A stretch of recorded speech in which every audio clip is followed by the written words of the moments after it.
can't wait to eat this. Ooh, melts in your mouth.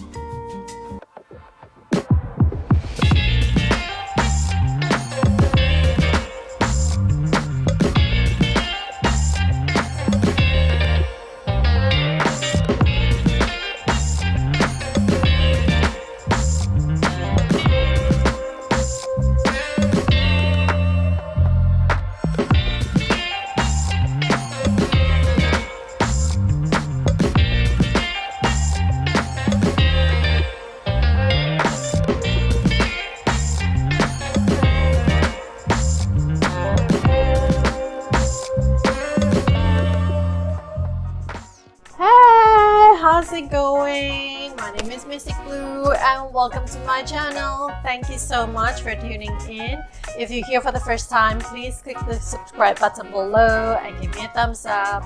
It'd be nice to hear from you, so please feel free to leave me a comment below. Anyway, today I have something really special. It's something that I've been savoring every time I go to Hong Kong. This is one of those desserts that I have to have. I know, I've been making a lot of desserts, but you know what? It's not something that is easily available here in Malaysia. The first time I had it, again, was about 15-20 years ago more. The first time I had this dish, it was not in Hong Kong, but it was actually in China.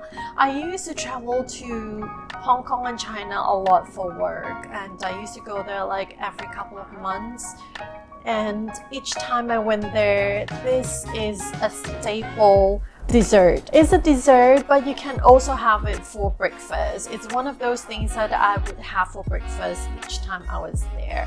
And when I was in Hong Kong, I remembered I was with my really good friend Sandary Szeto, and she said, "Hey, why are you eating this? I can make this. You can make this at home. It's really easy." I'm like, "What? You can? I don't know how to make it." And she invited me over to her place and she taught me how to make it.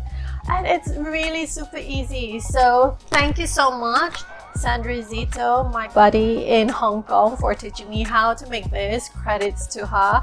And I'm really excited to show you. Ta-da! This is my ginger milk pudding. Ta-da! As you can see, it's very delicate, so I don't want to break it, and I just want to show you this is my spoon, and if you make it right, the spoon should be able to stand on it.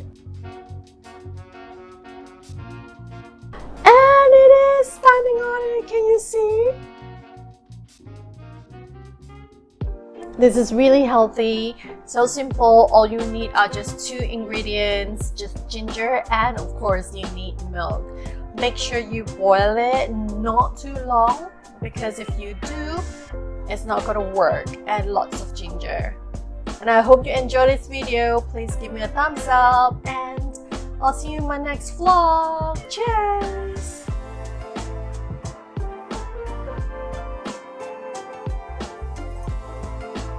Here's our hero ingredients for this recipe. Make sure the ginger is not too old, because if it is, it could be very spicy and could also be slightly bitter. Anyway, you can always add honey or sugar. It's just that the taste itself, sometimes you can't fix it. So please make sure that you use ginger that is not too old, mid-range, and you can also use young ginger. And for the milk, you can use full cream milk or whole milk or fresh milk, and also some people actually use evaporated milk, but for me, I prefer to use the full cream milk.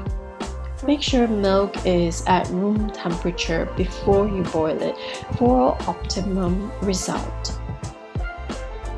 And for the ginger, make sure you wash it clean and air dry before we start.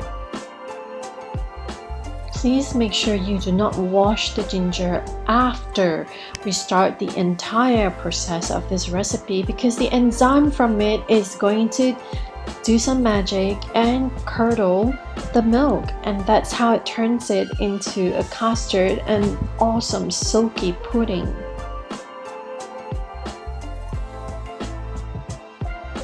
First, I'm going to scrape off the skin off the ginger with a spoon. This is a technique that is so easy that my mom taught me when I was a kid. It's a foolproof, look at that. Make sure that you scrape every single part off, and then I cut it into smaller cubes with a scissor. Why a scissor? Because it's easy. You can always use a knife, of course.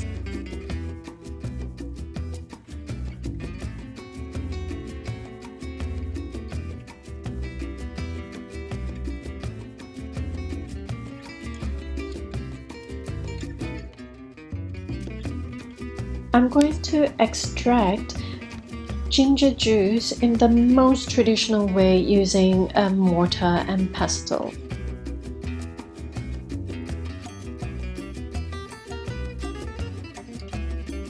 So I pour everything in and I start pounding the ginger until it becomes finer granule.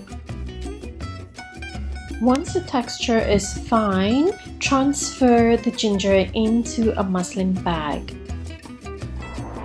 So, what are you going to do with all those ginger? Don't throw away, because there's something really useful we can make with it, and it is so yummy. So don't go away and keep watching. I'm going to show it to you in my next video. See ya! What we're going to do now is we're going to start juicing. It's so easy. From the bag, just have to squeeze it as hard as you can, and make sure that you have at least, say, 1/5 of the content of the milk that you're going to pour into the bowl. And don't leave it too long. Use it immediately in less than 10 minutes, because the enzyme will not work otherwise.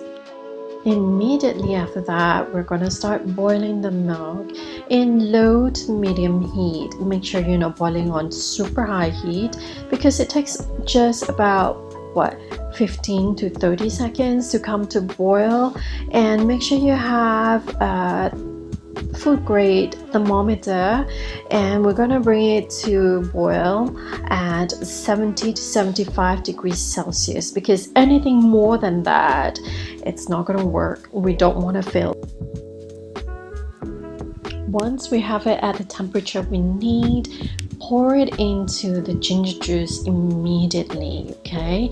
And leave it there for 2 to 3 minutes and let the magic happen, because if you leave the ginger juice too long, the enzyme, it's not gonna work. So just leave it there and watch what happens. If you're not very confident whether you have this right, set it aside, let it cool down, and pop it into the fridge for about half an hour. Ta-da! As you can see, it's very delicate, so I don't want to break it, and I just want to show you, this is my spoon, and if you make it right, the spoon should be able to stand on it. And it is standing on it, can you see? Ta-da! Here goes! I love this so much. It's really healthy. It's so simple. You only make it with just 2 items, and I really want to eat it. It's really delicate. It's really fine and tasty at the same time. But before I eat it, I like to add a little bit of brown sugar syrup on it. So here goes. I can't wait to try it. So here goes.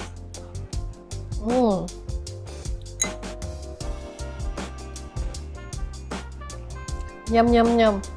If you guys know how soybean tastes, the soya bean, it's similar to it, except it has a more gingery taste to it.